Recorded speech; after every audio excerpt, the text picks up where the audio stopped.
Alright, hika kan chutti ka hente nan bia he sia Donald nin alet khodi nak kan tinak selo but ki second tilai kani le kholo mi jong jana te ka hen ama jong ni khan ama athiam tok ama ni anghal tok te alet tika athei ko mi jong alet lo jong khomen chen ama ni ma no ka se ko selote hede ka nang khoisen te atha ngai mi khan umite athat tuk ruang e le kholo mi na khan rokum hoi bentuk wajah kan pani hardel benar biya candong candana kan hal Yesus Kristus ni thei lalo timi Bible candana kan hal te ka chun kan har ngai mithil sit ka khante le te ka first we'll go over from his teachings te aman ya hal do mi chung khan kan kalma san halai chu nu chun nu ak tlangwal ko aka hal mi vel te kha kan le than te halai te kham nak thong tha chimi chung khar dik nak ko na ru chu thu san ngai te Come nang lai feel chung khan dir lao te kan sim du namu ka athama se sala. All right,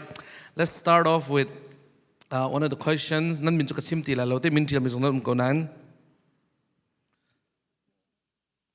I didn't put it like in one thing, so we'll just kind of randomly pick out.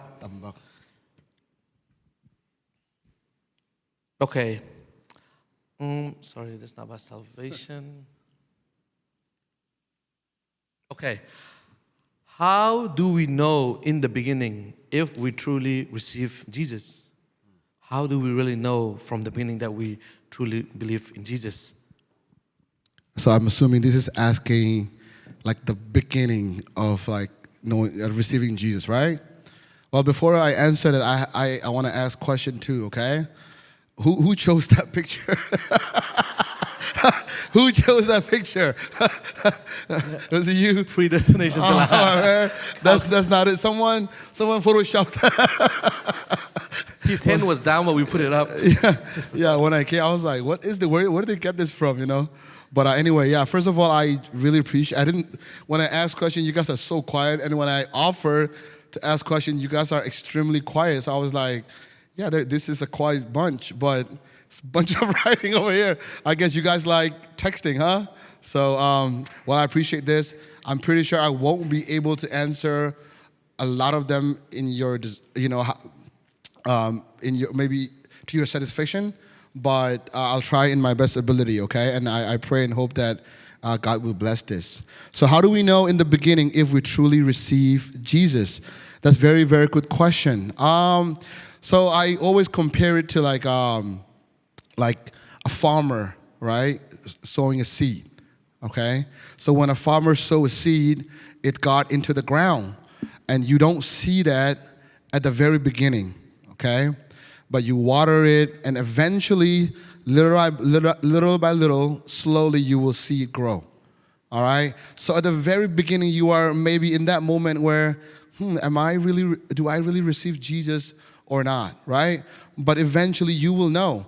Because, like I preached the past 2 nights and a little bit of today, you will definitely have, one thing for sure, definitely will have a change of heart, okay? In the scripture, when you look at every story, whoever met Jesus, they all change. All right, maybe not completely perfect, but you will start seeing a change of heart. The thing that you love, the thing that you enjoy, the thing that you think about, or your passion, a lot of things, they will start to change. All right, if you are someone that enjoy the thing of the world, now you're going to be not enjoying that anymore. You're going to be enjoying the thing of the Lord. Okay, so they will be changed in your heart even at the very beginning, and that will keep growing and growing. Okay, but if it's something like emotional based, where you're like, "Yep," or you're so sure, but eventually it just like die down without any true transformation, then that is something that you need to think about. Because I don't know if you guys remember. You remember Ulian Lian? He used to be a youth chairman over here too.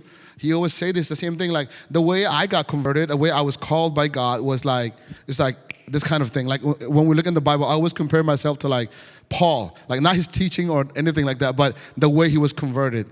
You know how like Jesus met him and he was like, boom, he converted, like he lived for Christ, right? But on the other hand, there are people like Nu Lian, like when they were younger, they believe they receive the salvation, and slowly they gradually grow. All right? So you know by how you grow, and the change of desire and the change of heart. All right? And at the beginning, you might not be sure, but you will definitely see the evidence as you go, okay? And I hope that answered the question, all right? All right, thank you so much. Pe du mi lem lau awan fiang ngai ko roga te tunai atial tu hosi kan thelo na in nalu vate vani suk lo that ka wachan. Okay, lusuk mi pakat pani rong kamu kau la thala ti zum na ka ngai. All right. Your questions are all over the place, so I don't know which one to go to. So I'm just gonna pick a random one. If it's not answerable, we'll just skip it. What is the difference between convicting someone and judging someone? Are they the same thing? Skip. Yeah, I'm assuming this is asking about judging others, right? Because the Bible, we see where Jesus said, do not judge others, right? Namit ummi tingtan sumaka man kamulo in midang kana mutimika. We can pass on the righteous judgment, all right? Here's what I mean by that. First of all, convicting is not your job, okay? Convicting is the job of the Holy Spirit. All right, so when I preach, when I teach, that's one thing that I'm really, really careful of. I do not want to start convicting people and say, hey, you know, because that is the work of the Holy Spirit, not me. All right, so convicting deals with something that aligned with the Word of God. Like, for example, your friend is sinning. Your friend is living a life that you know scripturally that is a sin. And you go to him or her and say, listen, you are sinning. The scripture said this and this and this and that. You're sinning. Right? So that is a righteous judgment or a convicting if I answer in this context, all right? But judgment will be like, you know, when you judge purposely on someone, like ani kicha amakalo ka, you know, ani kicha hol tam to ka, you know, ani kicha makeup tam to ka. You know what I mean? That is necessarily not in line with the scripture. Or another word, it's like being hypocrites. Like you don't see yourself, but you see others people's flaw and you judge them. That's a judgment that God doesn't want.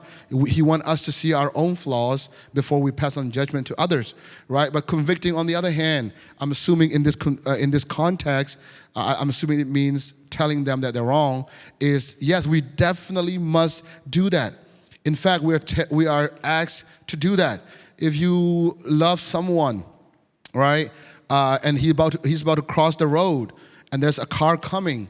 You're not gonna say, "Oh yeah, I love him, but he's crossing the road." And you're not just gonna look at him. You're definitely gonna go and say, "Hey, stop! This car coming!" Right?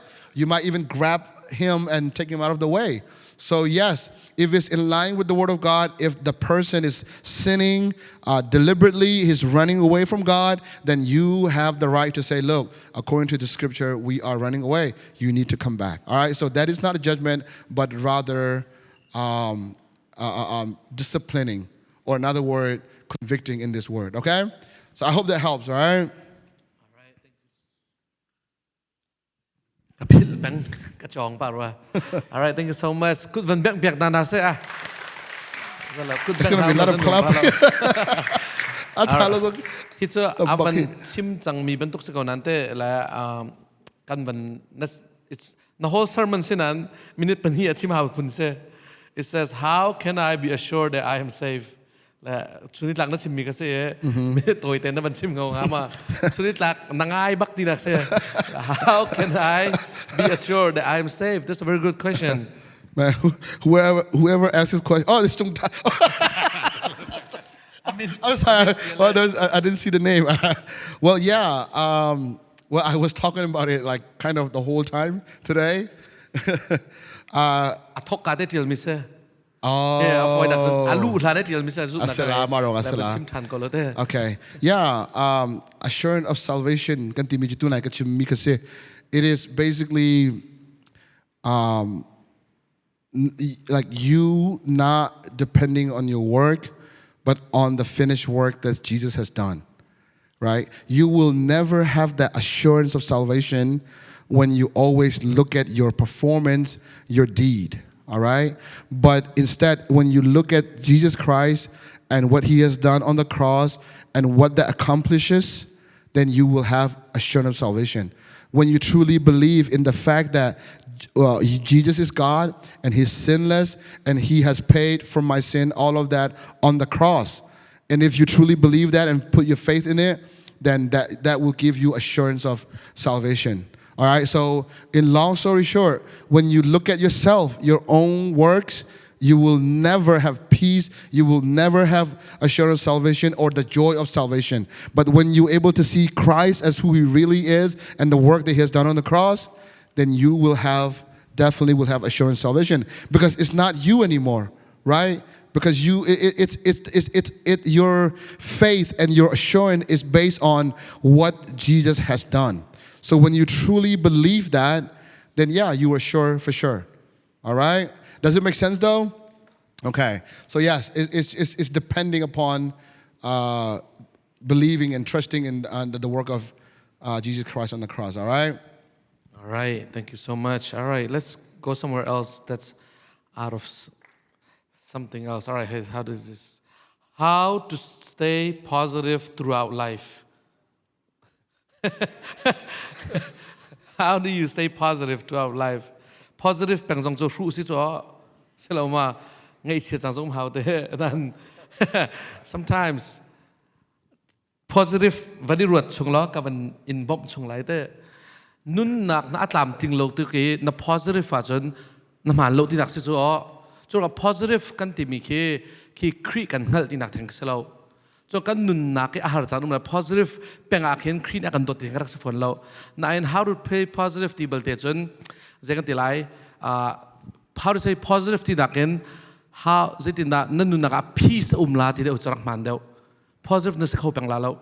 Ngai che chan lai napong kama thi na dai ni non pi na kala chon mi hrut do na se kola cho se lo le mi thi sina peace nai ti mani tlak pun ka se ko lo cho ngai che chan ngai che lai na balten I dan nak so how do you have peace in life ti te so adang boy pa pe tlek nak te khan ara mi se le positive na se kho pang la lo but peace chu kho pang ti kha chim ka van du ke ma nak manin tampi na sim kho de lai khri fa na si ka te jong in har nak tampi na ton nak te jong kha kavan thei ka chim la lo te na chim du swala nang ma te van chim la. Well, I'm trying to think what it means by this, like how to be positive throughout life. That would be nice, right? Like being able to stay positive in everything that we do. That would be tough, but I think Pastor Aaron answered it. If that's what it means, right? Yeah, in life we do go through trials and temptations and difficulties in our life, and I think being able to look at not just too much focusing on your problem, but being able to see it in different perspective. I think this is what God wants for us more. Like for example, I shared about my son earlier having only one child, right? Because I always wanted a big family, but he's only one child that I'm going to have. I could be like not positive and be sad, or in another perspective, I could view it as this taught me the love of God. The fact that I'm only going to have one child, one son, taught me the deep love of God, even deeper, So being able to view things at different perspective itself also will helpful to be positive in life, okay? And this is not in the scripture. I think it's a tradition where Jesus and disciples were walking. Again, this is just story, so don't think that it's in the scripture and look for it. Okay, it's not in there. They were walking one day, and then they saw a dead dog. Right? It's like it's already like smelling and everything. It's been dead for several days. It smells so bad. And when the disciple passed by, they said, "Ew, that's so disgusting. It smells." But then when Jesus looked at it, he said, "Oh wow, his teeth is really white." So instead of him focusing on those dead, disgusting smelling dog, he was able to see the white teeth of the dog, right? So I think being able to view and having a perspective on the things that we encounter, I think it will help us stay positive. All right, so I hope that helps. All right, thank you so much. Alet mo kan van let lama. All right, lusuk minum pa ko tha pa ko roa. All right, we're gonna keep going. Nan halmi is over the place, so acha zong le har pa lai te. It's okay. Okay. How can I become more disciplined spiritually and physically and mentally? Vấn đề thật lắm ơ. How can I become more disciplined spiritually, physically, and mentally to do things even when I don't feel like it? ก็ห่วมรู้จักนะที่เวลาแต่สิ่งนั้นก็ตัวละที่จะเละหนักหารไงมีสิ่งนั้นเป็นเล็ดเขาเนี่ย Okay, so when I preach Christian life, many times people misunderstand it because I said everything is Jesus. Jesus lived through us. So sometimes it may sound like we don't have to do anything. That is not true. Okay, there is two way. All right, the work of the Holy Spirit, and also there's part that we have to do, which is obedience. And I think I'm going to preach tonight on this a little bit. Okay, there was a riddle that my friend asked me when I was young. He said, the guy was carrying this big, heavy, basket on his back, right? And he's climbing mountain. And he cannot do it anymore. How did he pass the mountain, right? That's the question. And I was like, I don't know. He got help from someone, maybe he took a rest first. They said, no, he's not allowed to take a rest. But he ended up passing the mountain. How did he do that? It was too heavy. He couldn't go on any longer. So what did he do? And I gave him all these answers, but none of them were correct. And eventually he said, he forced himself, right? The answer was he forced himself, right? He couldn't do it any longer, but he forced himself, right? Discipline is that. I mean, discipline usually is not something that you want to do, like easy thing to do. Discipline is like something that you don't want to do that you force yourself to do, right? And I talked about a little bit of gym yesterday. Like going to gym consistently takes discipline. Like I personally don't feel like doing it, but I need to force myself to do it. I feel like you've been doing it. So the question that you ask, how? Sometimes, yes, Christian life is sometimes, yes, there are times where we have to force ourselves. We don't feel like reading the scripture. We don't feel like praying. We don't feel like going to church. We don't feel like doing this stuff, right? But many times we have to actually discipline ourselves and say no and then do what we're supposed to do, okay? And again, another thing is, if I answer you spiritually, one of the fruit of the Holy Spirit is self-control, discipline, right? And by praying, surrendering to God and say, look, I need help in this area to discipline myself, then God will definitely hear our answer too. All right? So yes, Christian life, all these things, how do I stay disciplined? If you're going to ask me how, like practical ones, then we're going to have to sit down and talk to each other a little bit more. Like my youth, I would always, when they ask me that kind of, how do I have a discipline of Bible reading, right? And I would sit down with them personally and say, look, and we would sometimes draw up a timetable, right? Like a schedule.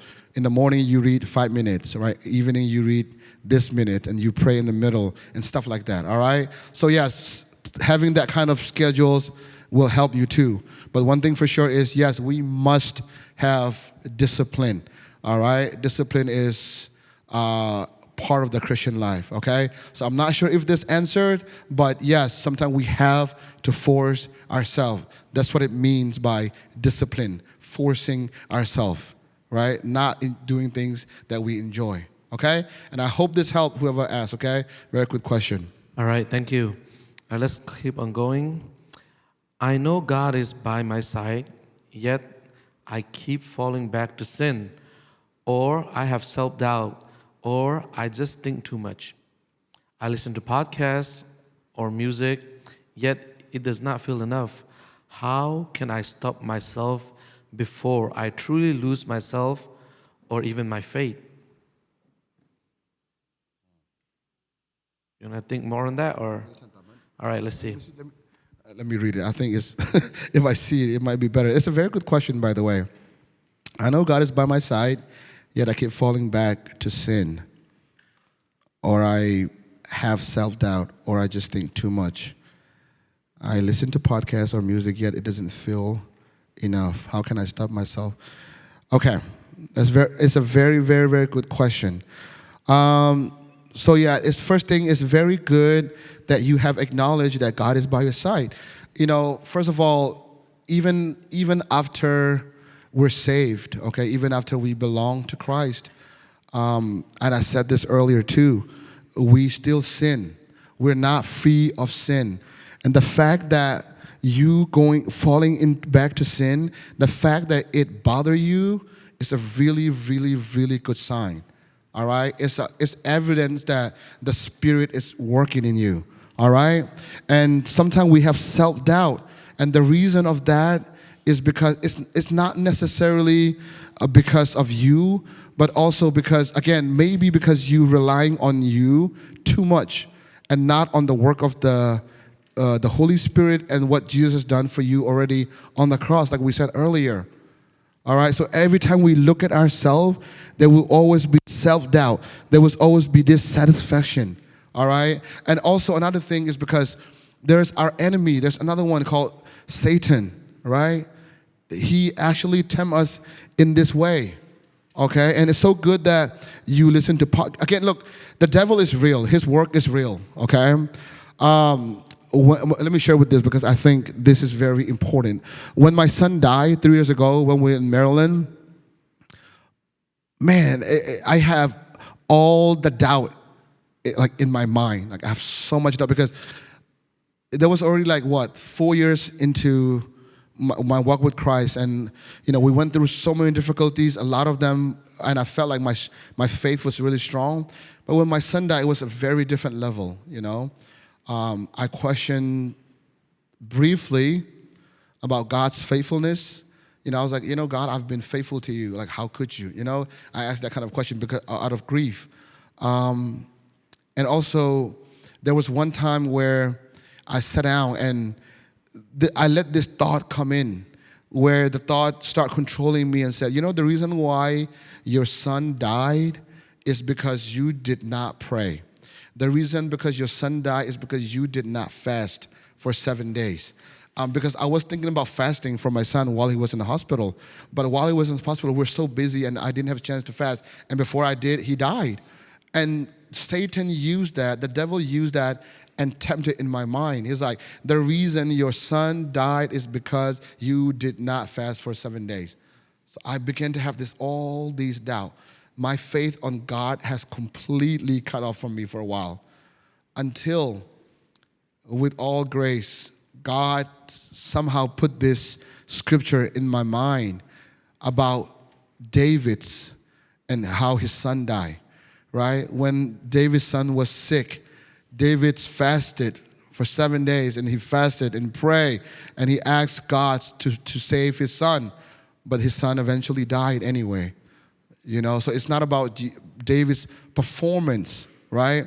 And when his son died, then David got up, started eating, and said, I will meet him one day. So the point that I'm trying to make is only after I realized that, I said, devil, you're lying to me, right? And I began to turn myself back to the grace of God and say, Lord, thank you so much for being with me in times like this. So it's so good that you listen to podcasts and music and everything, but my recommendation would be go back to the scripture. Read the scripture. It will be difficult, but read the scripture. The word of God is the only one that you can attack that kind of thought. And have a lot of prayer. Pray, pray, pray. Because I feel like this might be something that the devil is attacking you. And it is very, very real because I also encounter it. All right? And the fact that you know that God is by your side and you keep falling back and it's bother you is a very good sign. But listen, the devil is going to keep tempting you. But clothe yourself with the scripture. Read. And you have your pastor here. And I feel like this is, if you need to talk to the pastor or someone, talk to your pastor. Ask them for prayer. All right? So you will never truly lose yourself, all right? Or your faith because you are in Christ. Remember that. All right? Our God is stronger than the devil and all the type of temptation. All right? But like I said yesterday when I quoted New Silo, sometimes it's not the devil is too strong, but we're too weak. All right? So read the scripture, and I pray and hope that the truth of the scripture will set you free from this, okay? And I really appreciate whoever asked this question, and I will be praying for this too, okay? And I hope that helps. Right, let's give a round of applause for that. Kanin lomtok. Asisa hal dinga tampiri nante kahen akan vankal thoma kolai hal nan duri chun chan kan ngiri kawe akan let me tezong chatok te. All right, which one do you want? It's good. All right, let's do this one. Let's see. Do you want to read it or want me to read it? Let me read it, because I feel like you're going to have to reread it again. How do you respond to someone who is lacking in their faith and feels guilty for only praying when they want something? So lacking their faith and feels guilty. Wait, I guess it says, how do you respond to someone who is lacking in their faith and feels someone guilty? lacking their faith, yeah, okay. and for only praying when they Okay. want something. Okay. So I guess someone lacking their faith, we can focus on that and maybe Yeah. more on that. Okay. Yeah. Again, when we are saved, and faith is also, it grows, okay? And so there's no such thing as like, oh yeah, I have no faith, and he has faith. Faith is something that grows, okay? And God sometimes allow difficult times so that our faith will grow, all right? And so this lagging in their faith, I don't truly understand what it means, but there will be times where you are going to go through some like uncertainty, okay? And where faith is required. And I think I mentioned it yesterday in my preaching too. And also, if I can use this analogy of Francis Chan, I think that that's really helpful. He said that, Francis Chan is a very famous preacher, by the way. Some of you might know him. He said in one of his preaching, he said, there's some times where I doubt the existence of God, right? He's like, I feel like there's no God, right? Like, I just don't feel like there's God at all. I cannot feel him. I don't think there's God. And he's already been in ministry for so long at the time, right? And yet he said, there's time I feel like there's no God. He's lacking in faith too, right? But there's time where he's so strong in faith that when someone said, God doesn't exist, he said he would respond, your mom don't exist, all right? He's so sure that God exists. And he said the reason why he's lacking his faith, his personally, is a time where he's lacking in his discipline to reading the scripture and prayer and cutting the relationship with God. All right? So the first part I would respond to you with lovingly and gently is lacking in the faith is not something that I can help or a pastor can help, right? It is through the reading of the scripture, having fellowship with God, having relationship with the Lord, and by praying, this faith will grow. All right? And only feels guilty for praying when they want something. Well, it's not only you, okay? There are many people, sadly, who does that, okay? And the Bible does tell us to ask God for the thing that we want, okay? It is okay to do that. I don't think we need to feel guilty about it. But again, guys, prayer is about relationship. Okay, it's not about you requesting what you want all the time. Imagine someone coming to you and say, I want, only when you show up, hey, I want this, and never show up to you when he's okay, right? It's like that. We should not go to God only when we want something, but we should go to him because we truly love him and love having spent the time with him, right? He is alive. He wants relationship. So yes, don't feel guilty. If you feel guilty, then maybe you start by praying, Lord, I just want to spend time with you today. And I really appreciate asking for that. I'm sorry I didn't understand the beginning, and I hope that helped. Majority of the question answer to this for many youth is usually lacking in the scripture reading, lacking in prayer life. And once we come to Christ, guys, that is essential, all right? We must we must have that discipline, or the devil is going to play around us like this. All right? So read your Bible and have a prayer life, okay? All right, thank you. Gossiping is a sin, okay? But do you think there is a difference between gossip versus calling someone out for their shortcomings, says mistake, so they can grow in Christ? Okay, good question. Yeah, I got it. You got it? Okay. I mean, I'll try to answer that Difference between as my gossiping understanding. and calling someone out. Okay. Well, it's kind of convictions. Gossiping is like talking about someone, right? Behind their back, right? For example, like you, like without me knowing, like let's say something that I've said or have done, and like instead of you talking to me and coming and talking to me, and you talk about that behind my back, bad thing about that's gossiping, right? Like you not letting them know, like you like gossip, man, look at this guy. You know, like that's a gossip. But the real convicting that you mention here, that you want the person to come to Christ, is never about gossiping. Before you go tell other people, you would always go tell him first or her first, right? So that's not gossip. Gossiping would be when someone sin or someone go through embarrassed moment, you would tell other people and laugh about it and whatever, you gossip. But if you have the true heart of that person coming to Christ, help with their faith, then instead of telling others, you would go and talk to the person first, so that it's not a gossip, right? So I hope that you can tell the difference between gossip. So if you really want someone, you would really want to help someone in their faith, and when they do mistake, instead of talking about them with other people, you go and talk to them first, encourage them first, alone, not in public, okay? And I hope that helped. All right, very good. Yeah, and in the end it says, so they can grow in Christ, right? If you think gossip can help someone grow in Christ, they'll be very weird, huh? It will never help someone grow in Christ. And Donald mentioned, for most of our culture, we tend to discourage people because we gossip too much, right? And this question relates to it, so I'm not going to answer it.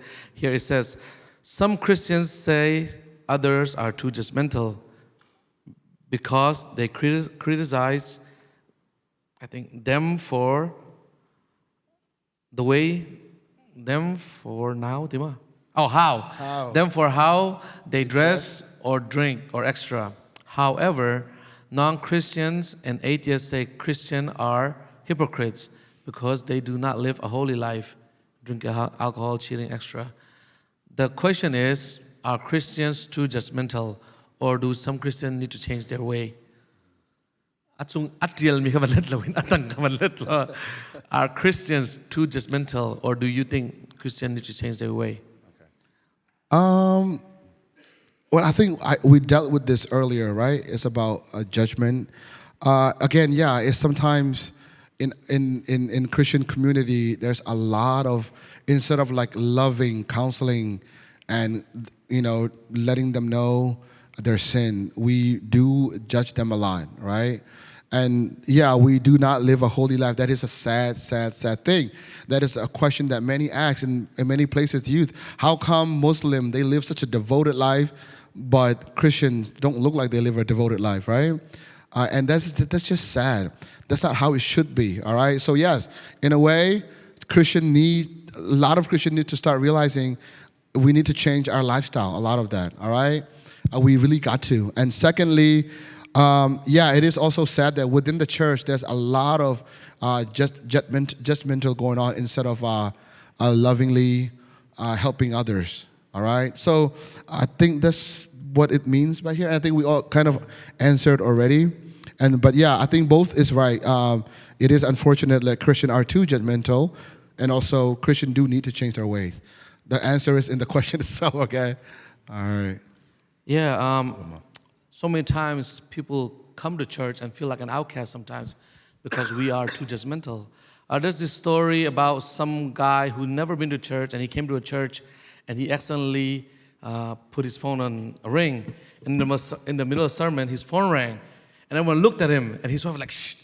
Pastor was like, they mocked him, and next he was so sad about it because he was going through life, a hard time in life, and next thing you know, he went to a bar, and then he actually spilled a drink, and the bartender clean up for him. They give a new beer, and they accepted him. And he, instead of going to church, he rather go to a bar. So sometimes church can feel like that. So you and I are so important that when people come to church, I hope you encourage them to hear the word of God, not judge them, to bring them closer to God. So many times when we come to church, we are so focused on ourselves, and we let someone who need Christ to go away from the good news sometimes. So biak in te pola hente sen katilai har nakara milong te kan city kaning hal hau.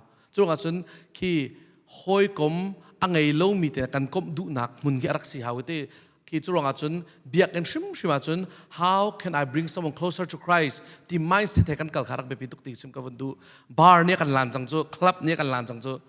But kasim du mi chu kan ni chu khri thong tha apom mi kan sim du ken ho po thlen kho na te kan pathian sina andat te ka pathian thong tha zai da anti kho la te he kan ni chu kan focus how ti mi ta sim ka vandu ite. So that's why so many times I wish we come to church early. All right, and like at least 12 or 12:30 that we talk to each other with our problems and the things that we're going through. But so many times we come duty bentuk te kan ban thu le acheu na te bakin 2 hour kan turi zo church in the chazi da si ve te ai ngai ti chun pathian kan biak nak long se lawin tha jang I pek nak le khri sina thu pi kan lak ding si ti mi te kha ka ban sabdu se selo kan bang kari lai sabdu du mi ti ma. Okay, all right. So, okay, where do you want to go? Grief kana ban tipa jang konan hi kan ban let tham kama. What do you think of griefs and how Christians should perceive and deal with it? Yeah, okay. Yes, I think we briefly touched on this. We grieve because we love, right? Life is not going to be perfect all the time. There will be times where we'll go through a difficult time. There will be time where we lose somebody we love, and we will be grieving. Actually, Paul wrote about this, and I think it's in 2 Thessalonians 4:13, where he said, concerning the death, I want to let you know, do not grieve like unbelievers who have no hope, right?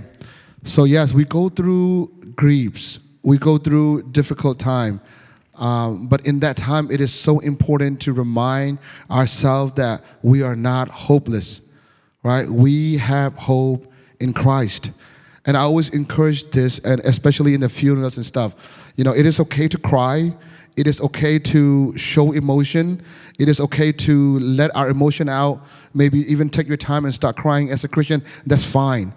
But unlike unbeliever, we have to remind ourselves that when we lose someone, that someone is not the end. We are going to see him again, right? That truth, that Christian truth, that is based on the work of Jesus Christ is how we should deal with grief.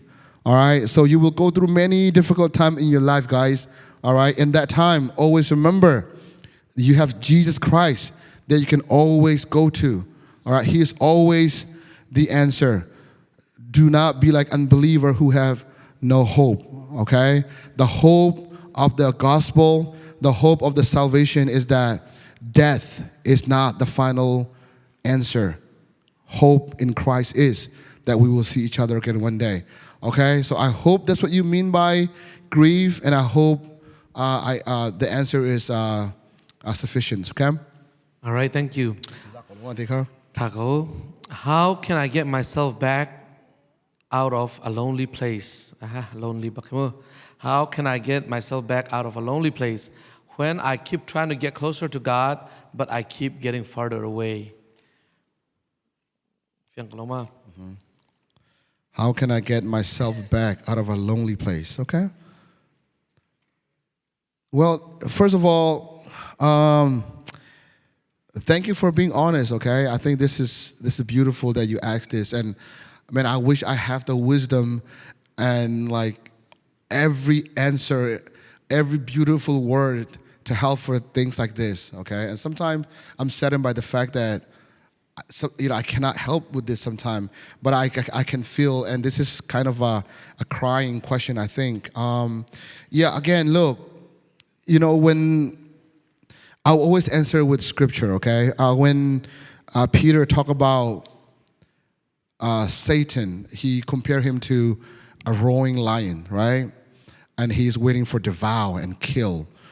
And so think about what a roaring lions do. You know, when they hunt, sometimes I watch Discovery and I'm so frustrated because when they hunt, there's so many buffalo in front of them, but they don't go and just kill anything. Like they just wait on someone to go astray by themselves. Like they would slowly let them astray. And when they're alone, separated from the herd, they would jump on him and eat that buffalo, all right, or eat that deer. They don't just randomly go in there because they know that when they're all as a group, they're too strong. So they would always lure one out so that as soon as that one is out of the group, they would attack him and eat him. They become dinner. All right, so why am I talking about this? Satan wants us to be alone. The devil wants us to be in a lone place where you have no help. And then just like a roaring lion, he wants to devour you in there and destroy you and kill you. Okay? So that's the first answer for you. And secondly, when I keep trying back closer to God, but I keep getting further away. Again, sometimes when we work so hard and when we rely on ourselves too much, it's tiring. Okay? And let me compare it to like a train making a U-turn. Okay? When a car makes a U-turn, it goes like this easily. But when a train makes a U-turn, it takes time because it has so many cars in them, right? It goes slowly, okay? And if you are truly trying to get closer to God, it will happen eventually, right? So imagine a train turning a U-turn. It's slow, but it will get there eventually. Be faithful, be diligent, keep on praying. Do not be lacking with your relationship with God. All right? So again, if you know yourself that you are in a lonely place by yourself, get help. If you need to be, get out of there. Force yourself. Pray. Read the scripture. Again, that's the answer for almost all the questions that we have here, okay?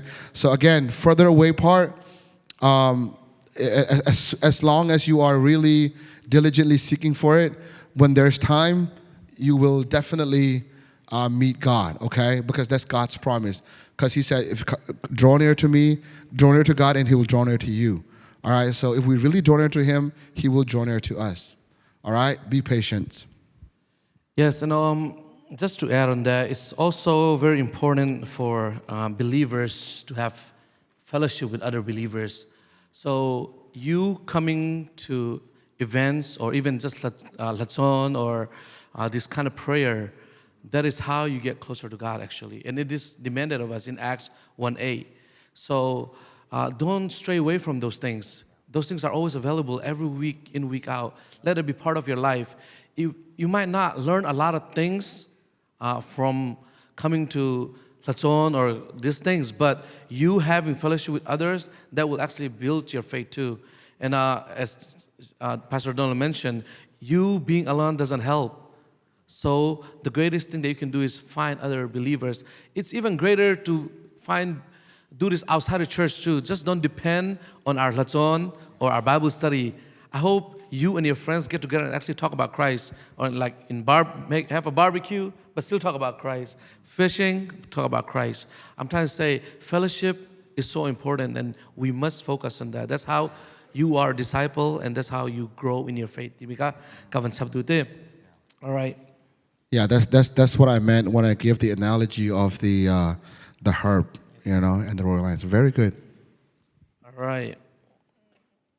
Okay, this one should be a little bit. How do you know when your prayer is answered? Bồi thong cái nào là here? Well, I mean, straight up answer, like, because you receive it. How do you know? Because you receive what you ask for, right? But yeah, I think it's a lot deeper than that, right? Or maybe not. I don't know. Well, you know, God, when we pray to God, the answer is sometime yes, sometime no, or sometime wait, right? For me personally, when I pray and when I ask God for clarity, or even for the things that I generally want and generally think it will be good for me, and I pray and I pray and I pray, regardless of the answer is yes or no, I have peace in me. There's peace that comes with it, right? Obviously, there are some things that we ask for, like to have a baby, and God answered our prayer. So I know God answered my prayer. But another things, like for example, some questions such as I had to make a decision on where I should serve as a pastor back in the day. And we were praying and praying and praying. And I know God answered me because I have peace on the decision that I was about to make. Or I had peace on one of the options that I had. There was like 2, 3 of them, and one of the options, I had peace in it. And I know that this is what God wants for me. All right. And another example in my life is when God called me to be in a ministry. Before I did not have peace. I felt like my parents will abandon me. My friends will think I go crazy. But after many prayers, God answered my prayer, which is giving me peace and giving me the heart that it doesn't matter whoever forsake me, I have Christ, and that's enough. I'm going to be in the ministry. So in my personal experience, the answered prayer for me always comes with peace and a confirmations. And obviously, things that we receive, okay? But if you pray for this one girl to give you her number, and she doesn't give you her number, and she has a boyfriend, maybe that's yes. All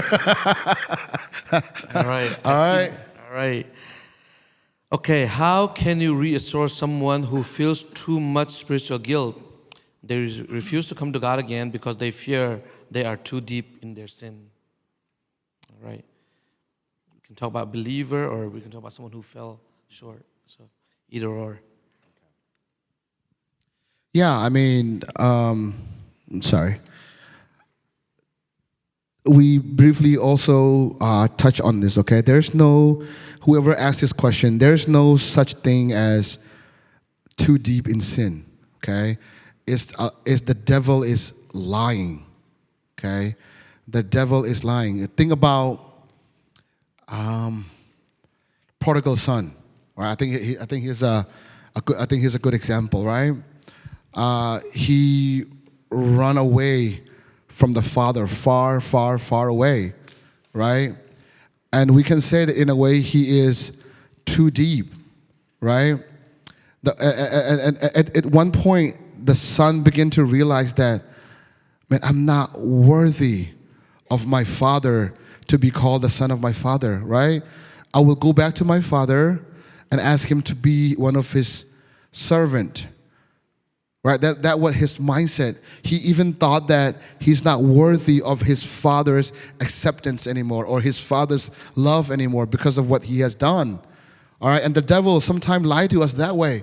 He said, yeah, that's true. You're not worthy because you have done all this sin in your life. You're not worthy. You're not worthy to go back to God. You are too much in sin. In a way, Satan is right.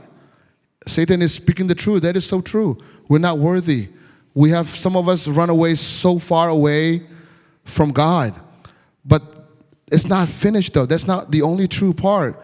The next true part is that, but God always wait for us to turn back to Him.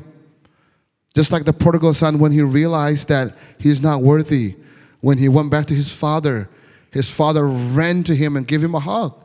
You see, he was waiting for his son to come back. So don't let the devil lie to you into thinking that I'm not worthy. I'm in way too much deep. I cannot come back in. That's just not true. All right, God is always waiting for us. Apostle Paul, in Ephesians chapter 3, he said, "What I do now, it's Philippians. I'm sorry. What I do now is forget the past and straining toward the goal, right? And he said, I forget about the past already. And I was like, how can he forget about the past? If you look at Paul's past, he is the killer of Christians. He persecuted Christian. He personally did not kill Christian, but he helped kill Christians, right? His past, he was the enemy of Christ. And yet, he was able to say, I forget all of that, because he know that Jesus Christ has already forgiven him. So God has already forgiven us. We just have to come back and don't let the devil lie to us into thinking that he will not accept that. He always accepts us. Thank you, guys. I just want to add on that. The devil, one of the devil's scheme that always get us is that you are not enough, or you are too far away from God. Even Jesus himself, when he was baptized, God says, this is the Son who I'm pleased with. And the next 40 days he was fasting. And the devil said to him, if you are truly the Son of God, turn this rock into bread. So he's questioning what God has said about him. So usually the devil is trying to say, oh, you're not enough. You're not God's child. So that's how he tempts us. That's the biggest lie that we should never accept. You will always be God's child for now and forever.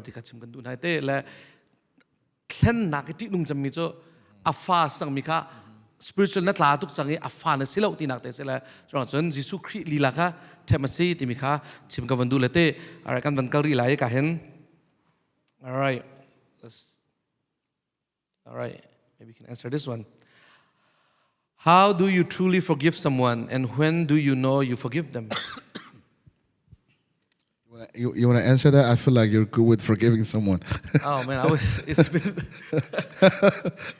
I think you're better at forgiving someone. Yeah, how do you truly forgive someone, and how do you know you have forgiven them?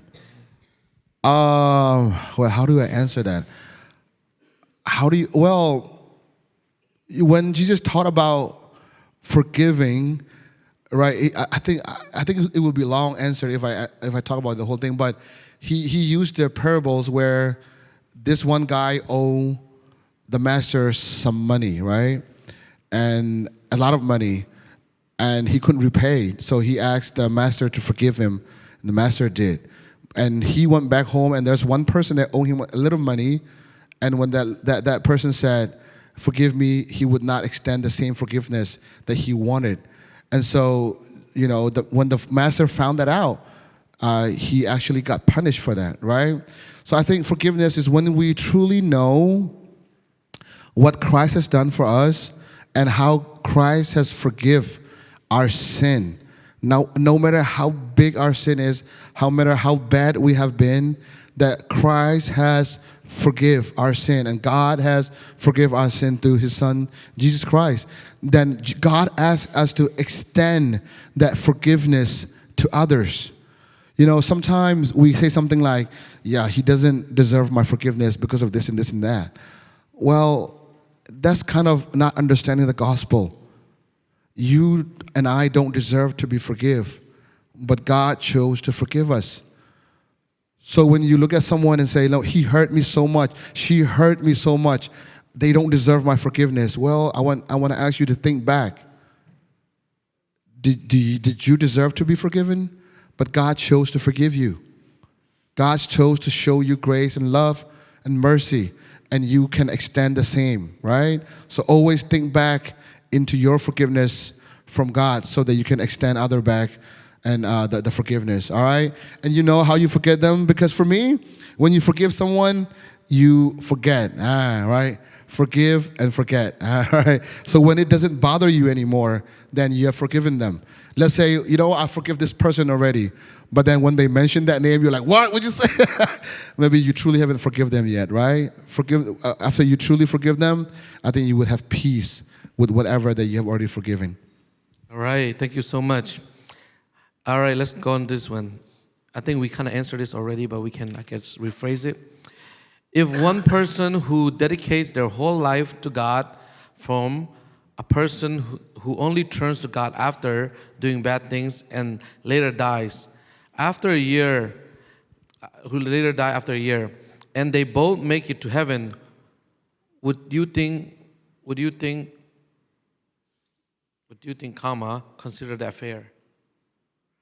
So I guess we kind of already know we had a question earlier. Someone has been dedicated their whole life, but someone has been sitting their whole life. But they both come to Christ, and is that fair that they both make to heaven? Yeah, of course. Again, I think I already answered this like 2 times earlier. So, look, if we want God to be fair without Christ, we all end up in hell, okay? And God is fair in that He gave us His Son, and whoever believe in Him, His promise is that whoever believe in Jesus, His Son, will be saved. Not if you believe in Him when you're young, or if you become a long Christian, or if you believe in Him and you serve at the church first. None of that conditioning. The only conditioning is if you believe in His Son, Jesus Christ, who died for you on the cross, then you will be saved. So it doesn't matter when you die or when you become Christian that you are saved. That is actually God's grace. When you think about that, that's what God's grace is. He extends to everybody, right? That's the love of God. That's the kindness of God, actually. I think we talk about this with New Silo. I think it went like this. I think it was back in the day. I think it might have been when I just got saved, right? I think I asked him a question like, I'm sorry, I don't want to say this the wrong story. So, but yeah, the point is, yes, God is fair. It is fair, but God is fair because we will also be given reward. All right. So again, I want to repeat it. Whoever died, like for example, the person that died on the cross with Jesus, and right before he died, he became Christian, or he believed in Jesus, and he will be in paradise with Jesus Christ. I don't think he will receive any reward, but he is in heaven, you know?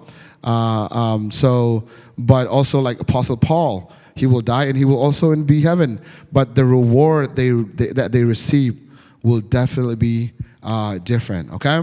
So yes, God is fair. It is fair.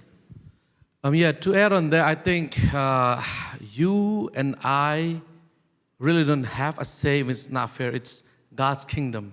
We can see that in the gospel where our vineyard owner came to people. He says, come on, you Robin, come work at 9 o'clock and I will give you $30 or 30 denarii. And then he comes. And then he goes again. He asks, Ephraim, come on, it's 12 o'clock. I will give you $30 if you come work for me. And Ephraim go to the vineyard.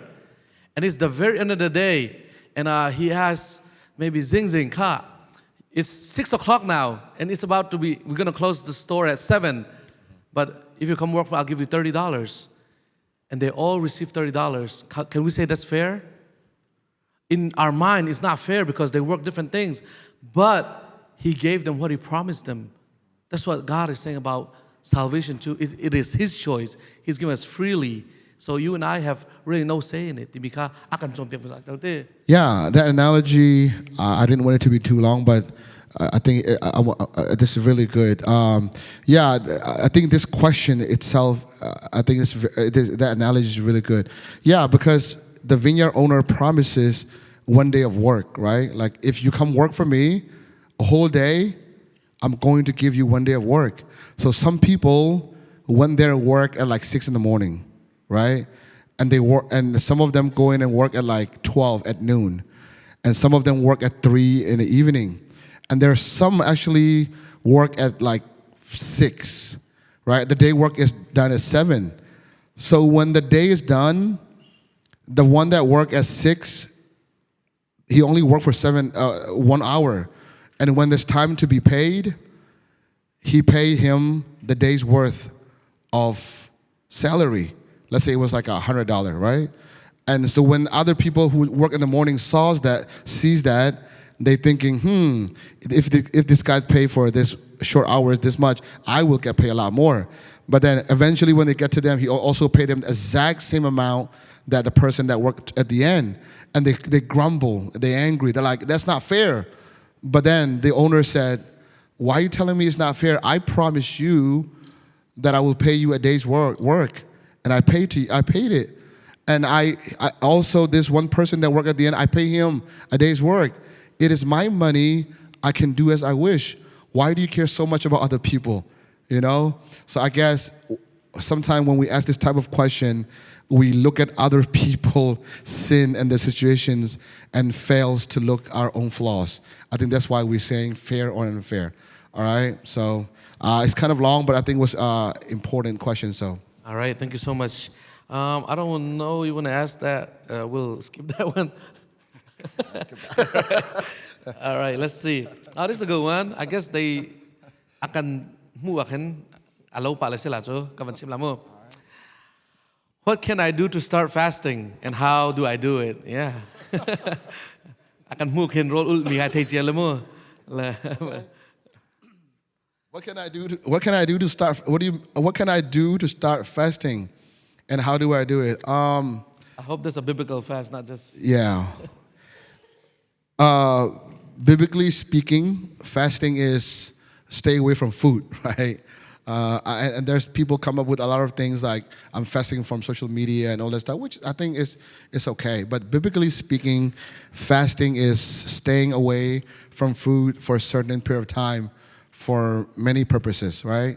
So it is a good thing that you want to start fasting. And I don't know what you mean by how do I do it. You do it by not eating.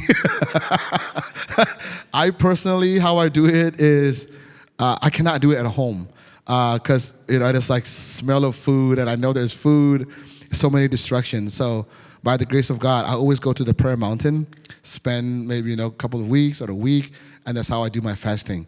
So how do I do it? You do it by not eating. Just drink water, and that's how you fast. Okay, so it's a good thing that you have the heart of fasting. Thanks for asking that. Right. Okay, let's see. พี่โจไอซ์ทุกเรานั่งข้าพเจ้ากันเล็ดเล่มแล้วเรา eschatology นะใช่ไหม All right. Let's see. How do you think siblings should treat one another? Atang baka quotation in blood family. Baka ito ko family baka sa blood family baka. How do you think siblings should treat one another? Love each other. Love each other. One of the evidence that you belong to Christ, I think one of the reasons that we talk about in the first section today was that you have the love for your brothers. And it's talking about your brother in Christ. If the God tell us to love the brother in Christ, how true must it be to love your sibling, right? So loving involve like sacrificing, all right? It also involves forgiving, right? And respecting. So how do you think treat each other? Love each other, okay? Love each other. Be patient with each other, all right? I don't know what is it about that many like siblings, they sometimes even in Louisiana, I have so many of my youth who is so friendly with their friends, but they're so mean to their siblings. I don't know why. I think it's just human nature, But yeah, love your siblings, okay? Treat them right. All right, I think I answered. I don't think I need to answer that one. All right, let's see. We've got only a couple more, and let's try to keep up with the questions. It says, this is like a marriage question now. When you look at someone and having thoughts of starting a family, look back in family talk things here. When you look at someone and having thoughts of starting a family or having a future together, would you consider that love or lust? And can you define love and lust thoughts and the differences?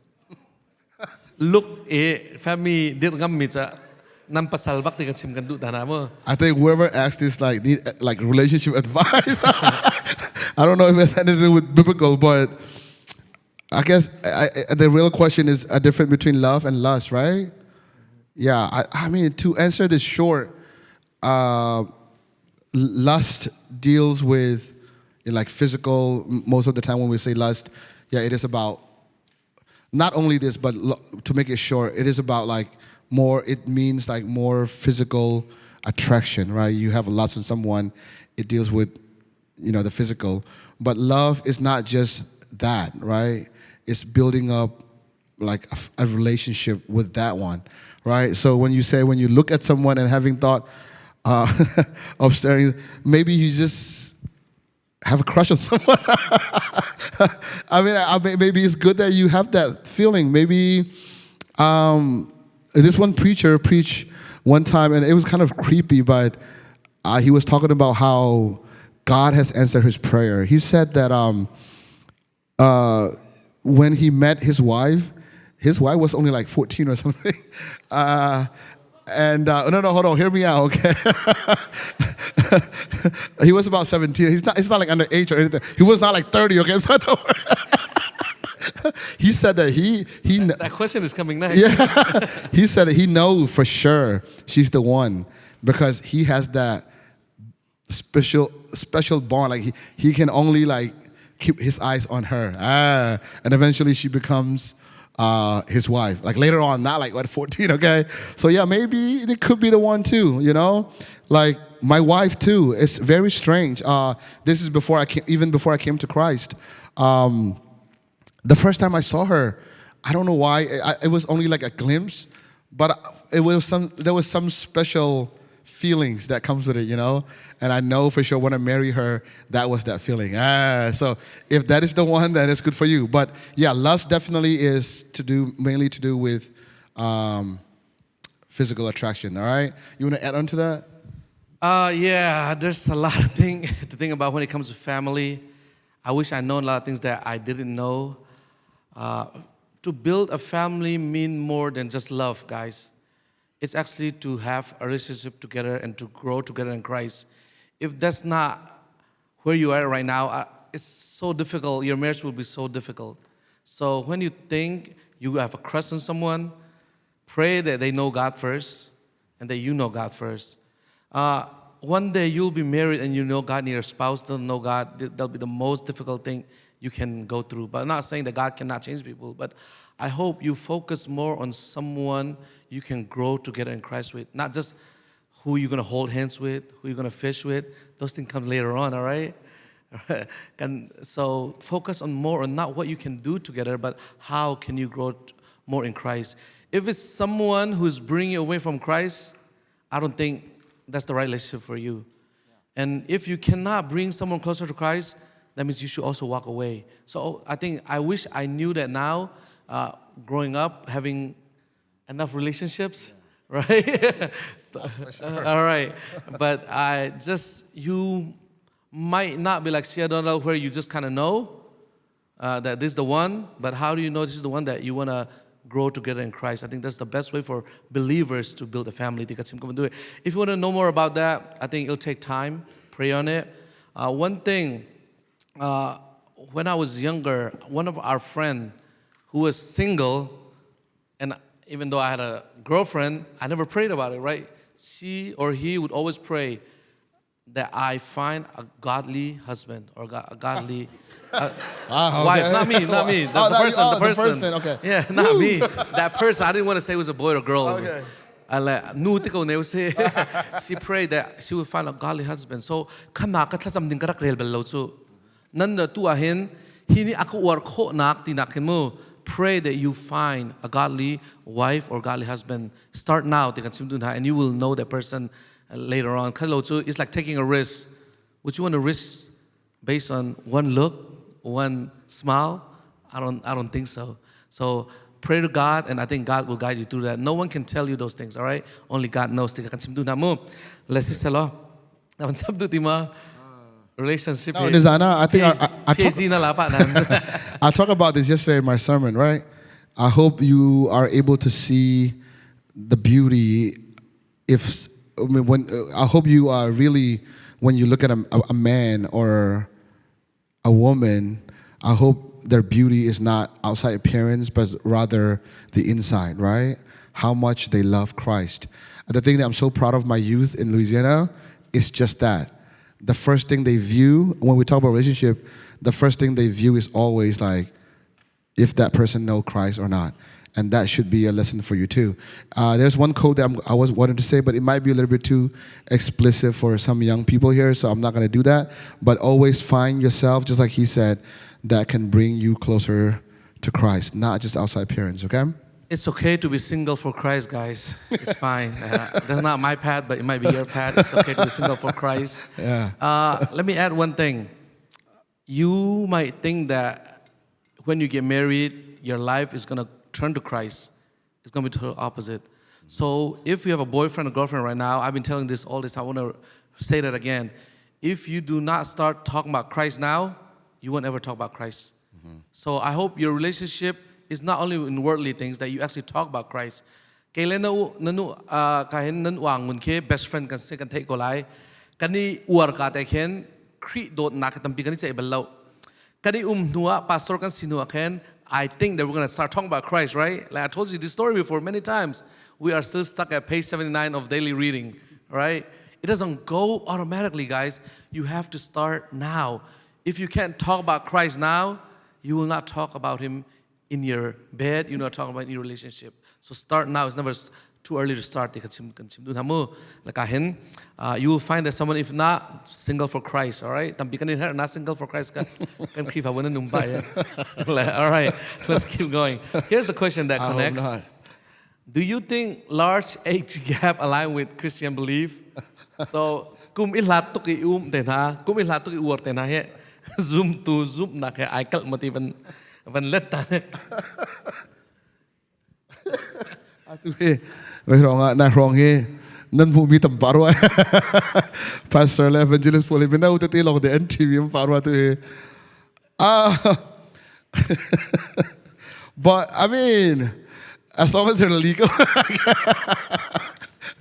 right? As long as they're legal, I don't see any problem with that, right? Again, don't knock to me, kacho. Some people are young in their age, but they're very mature spiritually, you know. Some people are old, but they're young spiritually too. So when we said, yeah, the age might be a big gap, but then they might have that really spiritual bond that they believe they're meant to be, you know. And I think it is okay as long as it's not like illegal or yeah, you got. Biblically speaking, it doesn't set the standard age. It does not. But you gotta know this is a cultural context. You don't know how young Mary was and how old Joseph was. People say he might be 40 and she might be just 15. Like that's the truth. That's biblically speaking. That's the cultural context. But our culture, it isn't, and in our context, we can't marry underage. So we should follow their rule. They can seem to know first of all. Ka rule ka follow thatem. Churong achun kay hi kum somli sin no kum leiriat ithit ke ki zelo chun legally speaking chun apoilo ding karua ko because that's legally speaking and culture ni ken an la termina se but kay karua ni nga chun te I think for me my perspective it's better to marry someone close to your age. But anil hata chun legal age is apoy ding selaw. When kum somli ni kum leiriat so legal age bakan ti chong kan mo kum leiriat so khurot ko min se tampi kan nu lakhe kum lei ru ke wangai mi jong men la ka culture context so khani kham biblical context ka cho lau Bible ni ken age chelo nabel ten kan ni chu US trang mi kan sironga 18 na ti rong 18 de kan zu tha ko but I'm sure you guys will marry after 25 there. Let's hope so. Yeah, there's no point of getting married early, right? Yeah, you gotta have the right. Yeah, yeah. So, don't take it the wrong way. It's I think ki pathian rian atron mi pole kum no tu kan thi ti ke CBCus na bia ngai to ni te asining ten sum ko selo kan hoile po jong khe minau do athi minum ko lai na kan hal pang ro atha ten sim ko na selo kum atlin ko achun boy ning kan ngelo kan ti dun ha bena bia record to awe rang puchu na sia donal na ke lit kum kulare selo lit lidia ke le sari selo azo ado ti lo chu nine le re si ko achun na chi ko ti kha kan van rot to like ka personal perspective asirong khan we can disagree on those things. but mi kong sa inakan chunte focus on your marriage. Yeah. Right? Mi kong ruwa nakan chun nang ma nadu mi telamu nang ma boy panitip mi ka. Let's pray on that. Ka sim ka vandu ka cho. I think it's more of a culture context, not biblically things that we can get out of the Bible. Right? Yep. All right. Good answer. Okay, I think we got 2 more to go. I think this is, what if someone had no way of knowing who God was? Would they go to heaven or hell? Okay. I think this is the question that you love to answer. Well, I don't know if I love to, but it's a good question. This is not like a one-sentence question, and I think we already passed our time. Yes. It's that what if someone has no way of knowing who God was? Would they go to heaven or hell? I actually had to write my senior. Well, I wrote my senior thesis on this, right? And I had to write like 20 pages on this topic, okay? And so to answer it in like, for you to be able to and defend it will be difficult, but I'll make it as short as possible. All right, biblically speaking, the only way for us to be saved is through the gospel. Only when the forgiveness of sin is by shedding of the blood. And so only by presenting the gospel and only by believing in that gospel is the only way of salvation. So my answer to this question in my paper was that the title was actually, how about those who never heard, right? Like the gospel. So that was my title. How about those who never heard? And my defense was that they will all go to hell, right? And again, we might think that there's some other. It's like I had to make a defense on that, okay? But my view, biblically view, I believe that those who never heard of the gospel will be perish, which is also the reason why the mission is so important, right? And that again, that was also part of my conclusion was that because Jesus Christ is the only way and the gospel is only salvation, we need to go to missions in this remote area to preach the gospel, right? And so I concluded with the urgency of the needs of the mission and the missionaries around the world. So to answer this question short, yes, without the gospel, without hearing of the gospel, I truly believe that they would go to hell no matter what. So that's why you need and I need to go to mission and spread the gospel. All right, thank you so much. Whoever wrote that, I think it's so good that you wrote that question. I think later on you can still read his paper, or you can talk more about him. Just 5-minute explaining sa tamda orang kante. Kavil kasi salo adang he halding tamtuk an ngiri ko nante hicho tiang tharao long ni thepun kasi change la du la personal day. If we didn't answer your question, you can come privately, or we can answer later on. We can't answer. I don't think there's time to answer every question, and nor we have the knowledge to answer every question. Te karong kan sia Donald sa akut bang piak na sila. All right, thank you so much. Come,